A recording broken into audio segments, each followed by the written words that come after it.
Didier দেশমের পর কে হবেন ফ্রান্সের কোচ, এমন প্রশ্ন এখনই উঠতে শুরু করেছে।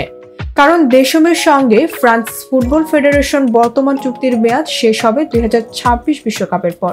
2012 সাল থেকে ফ্রান্সের কোচের পদে থাকা দেশম এই মেয়াদ শেষে আর থাকবে না বলে জানিয়ে দিয়েছেন।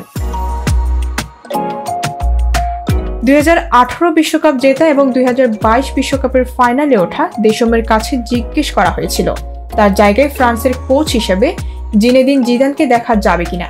এই প্রশ্নের উত্তরে দেশম বলেছেন, জিদানই তার সহজাত উত্তরসূরি। দেশম চুক্তি শেষে চলে যাওয়ার কথা বলার আগেও জিদানকে কোচ করার দাবি ফ্রান্সের ফুটবল প্রেমীদের অনেকেই তুলেছেন। ফুটবল বিশেষজ্ঞদের অনেকেই মনে করেন সাধারণ মানুষের পছন্দ জিদানই। দেশমও এ বিষয়ে একমত।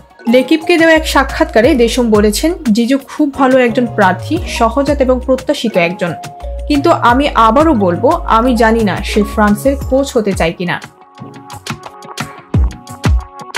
52 বছর বয়সী জিদান দ্বিতীয় মেয়াদে রিয়াল মাদ্রিদের কোচের দায়িত্ব ছাড়ার পর থেকে অবসর জীবন কাটাচ্ছেন। 2 মেয়াদে 4 মৌসুমে রিয়ালকে ফ্রান্সের সাবেক প্লেমেকার 3টি চ্যাম্পিয়ন্স লিগ, 2টি লা লিগা সহ জিতিয়েছেন 11টি শিরোপা।